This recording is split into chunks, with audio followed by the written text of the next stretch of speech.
Alright, welcome back to our online course talking about TOEFL, focusing on structure and written expression. And this time kita akan lanjutkan dari penjelasan video yang sebelumnya. Ya, jadi yang sebelumnya we have talked about skills 1 sampai skills 10. Nah, this time we will talk about skills 11 to skills 15.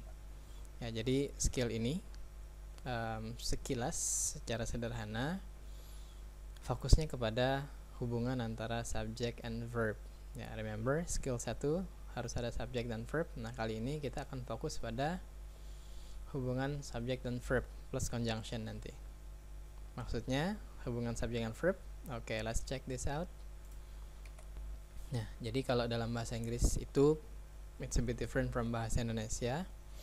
Jadi kalau bahasa Indonesia apapun subjeknya nggak ngaruh ke dalam kata kerjanya. Kita mau bilang dia pergi, saya pergi dan segala macam, perginya nggak ngaruh. Tapi kalau dalam bahasa Inggris, ya subject verb itu sangat berpengaruh. Jadi kalau subjeknya seperti ini, the book misalnya, to be-nya adalah is atau to be-nya adalah was. Karena kalau singular subjeknya, kalau subjeknya tunggal, itu nanti akan ngaruh ke to be-nya. To be-nya juga harus to be untuk tunggal. Jadi to be untuk tunggal itu adalah antara is kalau dia present, dan kalau dia past dia akan menggunakan was. Jadi kita tidak boleh mengatakan the book are new. Salah dia. Karena the book-nya tunggal, right? Dan yang tunggal tadi antara is atau was. Begitu juga kalau subjeknya plural alias jamak, maka kata kerjanya juga harus to be-nya juga harus untuk to be yang jamak. To be-nya adalah antara are kalau dia present, were kalau dia past tense. Nah, di soal structure sering nih subjek dengan verb-nya itu tidak sama seperti ini. Subjeknya tunggal, dia kasih to be jamak misalnya. Apakah jelas kelihatan? Kadang-kadang iya, kadang-kadang tidak ketika kalimatnya menggunakan prepositional phrase yang kemarin yang sebelumnya di video sebelumnya sudah kita bahas. Ya, karena tertipu di prepositional phrase-nya, dalam phrase-nya itu ternyata ada noun yang sepertinya jamak misalnya, padahal subjeknya tunggal. Nanti akan kita lihat di bagian penjelasan. Itu kalau dia menggunakan to be. Nah, kalau dia menggunakan kata kerja nih, jadi kalau dia menggunakan kata kerja dalam bahasa Inggris, kalau subjeknya itu adalah he, she, atau it, remember kalau subjeknya adalah he, she, atau it, atau yang subjeknya adalah nama orang dan nama itu tunggal, seperti Budi, Anto, Mary, Jane misalnya, maka verbnya itu harus ditambahkan s atau is. Ini ada she, right? Kita akan mengatakan walks menggunakan s. Ini subjeknya they, go-nya tidak goes tapi go biasa. Karena untuk Ayu they atau Dewi Ayu, remember that, kita akan menggunakan verb one biasa saja. Tapi kalau artinya dia, entah dia manusia atau bukan manusia, tunggal, maka kita akan menggunakan s atau is di kata kerjanya. Ini kalau kata kerja, ini kalau to be.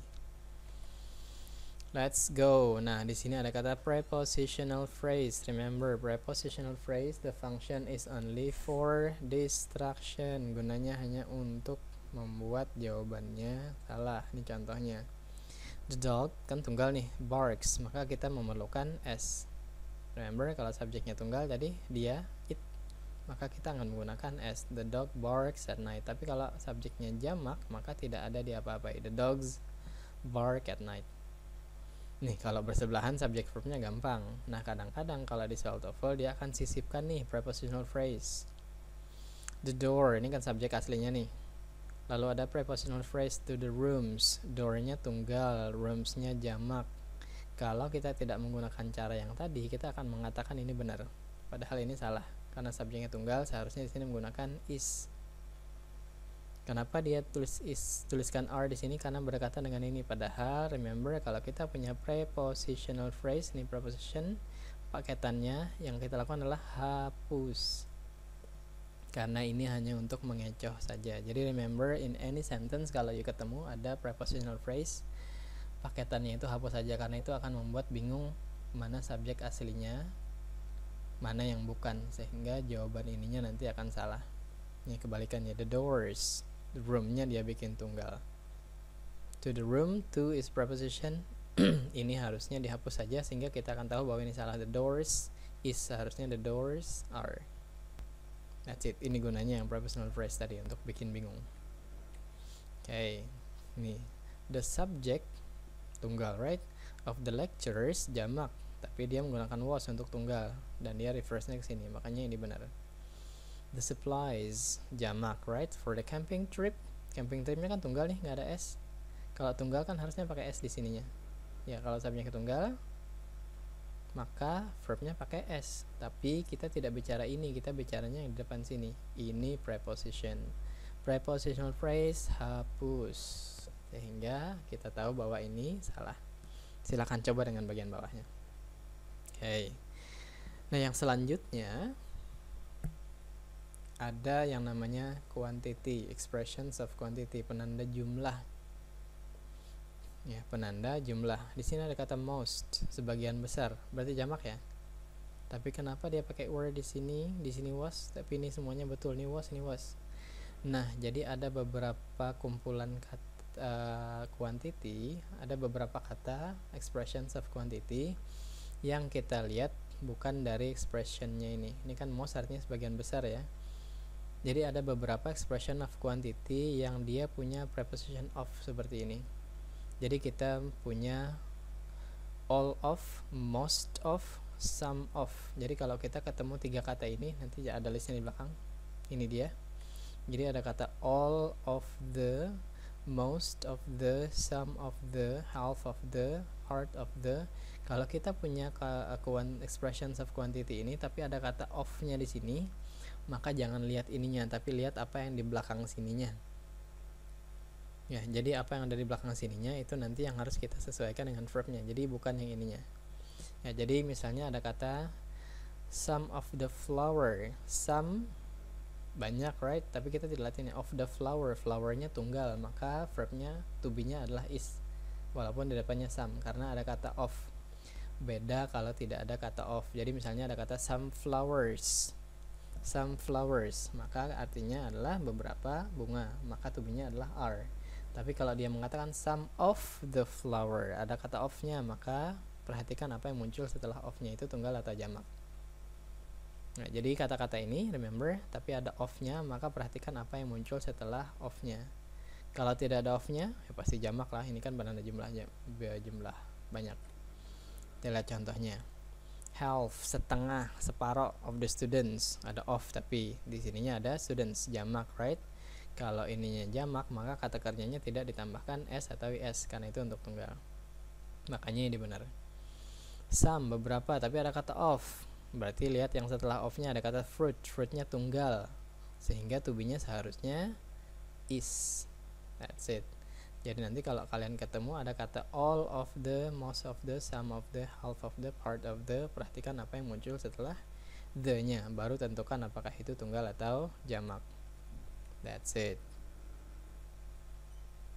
Ini contohnya, all of the, ada of the semua, of the next chapter, chapternya tunggal tapi. Jadi kalau tunggal subjeknya, maka kita menggunakan s atau is, sehingga nomor 3 ini true. Nah, sisanya you can try yourself. Oke, the next one, skill 13. Ini adalah salah satu skill yang masuk kategori paling gampang. Alasannya adalah nanti kalau kalian jawab soal TOEFL, ketemu subjeknya ada body, one thing, belakangnya ini, apapun depannya kayak gini, anybody, everybody, nobody, somebody. Tapi belakangnya adalah body, one thing. Anybody, anyone, anything, everybody, everyone, everything, nobody, no one, nothing, somebody, someone, something. Pokoknya kalau kata ini terus ada kata each atau every, semua ini tunggal. Ya, jadi kalau ketemu kata-kata ini pasti tunggal. Jadi kalau ketemu kata ini to be-nya pasti is atau was. Pakai are salah. Ya, sederhana. Jadi kalau ketemu subjeknya adalah ini, maka subjek ini semuanya adalah subjek tunggal. Lalu subjeknya ada kata each, ada kata every. Setelahnya juga tidak boleh benda jamak every days misalnya. Salah, harusnya every day saja. Every students, salah, harusnya every student, karena ini adalah penanda tunggal. Nah, jadi kalau ketemu semua subjek ini, all of them are singular, sehingga to be atau kata kerjanya ngikut. To be-nya antara is atau was, kata kerjanya menggunakan s atau yes. Ini anybody are langsung ketahuan salah, right? Karena ada bodinya ini, seharusnya di sini is everyone in the world. In the preposition, paketannya adalah in the world, hapus, sehingga yang tersalah everyone needs. Ya, pakai s kan ya, karena subjeknya tunggal. Benar dia. That's it. Sisanya you can try yourself. Kemudian kita akan lanjut ke, nah ini contohnya, nobody knows, right? Udah jelas itu. Pokoknya kalau ketemu yang tadi, udah, that's it. Silahkan dicoba nanti. You can pause the video and then try to answer. Remember, semua yang saya jelaskan tadi ada hubungannya dengan subjek dan verb. That's it. You can pause the video and then you can try answering the questions. Nah, yang selanjutnya ini ada hubungannya dengan conjunction. Conjunctionnya adalah and, or, but. Yang tadi juga. Ya, jadi kalau misalnya kita ketemu nanti di dalam kalimat, misalnya ada kata and, ada kata or, ada kata but, maka yang harus kita perhatikan adalah yang di depan dan yang di belakangnya ini harus sama. Jadi kalau misalnya di depannya ini the nurse, ini kan kata benda nih, maka di belakang and-nya itu juga harus kata benda. Itu yang namanya parallel structure. Kalau di depannya adalah kata sifat, misalnya kayak gini, maka setelah conjunctionnya juga harus kata sifat. Kalau di sininya kata kerja dan kata kerjanya pakai s, misalnya hikes, jogs, or rides, ini kan pakai s semua ya. Ini yang namanya parallel structure, ada and, or, but, jadi sekelilingnya harus sama. Tapi kalau misalnya dia bilang hikes, jogs, and ride tanpa s, salah dia. That's it. Atau di sini ada hikes, jogs, di sini riding pakai ing sendiri misalnya, dia juga salah. Remember, ini parallel structure. Maksudnya adalah semua kata-kata yang ada di depan ini dia harus sama. Atau ini kan kata-kata nih. Atau kalau misalnya frasa nih, in the morning, in the afternoon, ada n nih.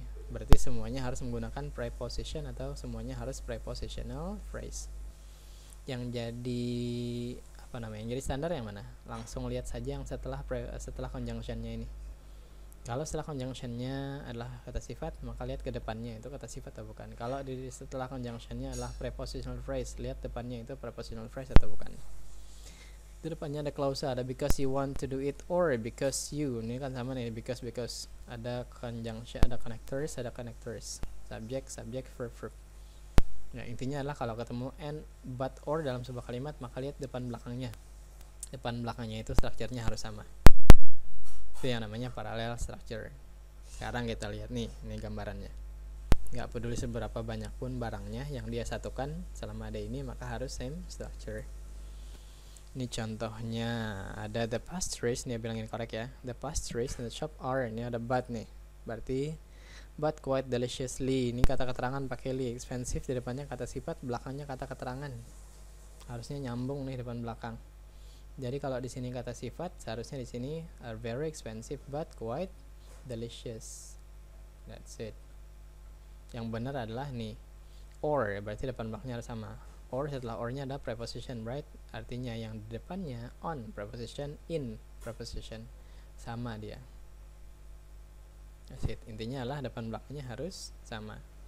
Ini saya kasihkan contoh yang terlihat jelas, yang nomor 5. All day long during the trip to the mountains, they were, ada or di sini, setelah or-nya ada played pakai ed, tapi di depannya pakai ing, ada ing tiba-tiba ed. Dia beda sendiri kan, harusnya di sini menggunakan ing, berarti karena yang lain semuanya pakai ing. Ya, that's it.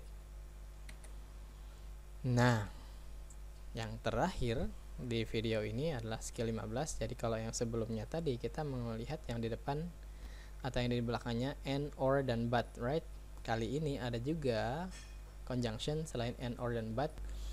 Nah, conjunctionnya itu yang harus sepasang. Ya, jadi kalau di depannya both, nah kalau ketemu conjunction depannya both, maka belakangnya yang harus kalian cari adalah and. Terus yang di depan yang mereka hubungkan harus sama, tetap harus sama.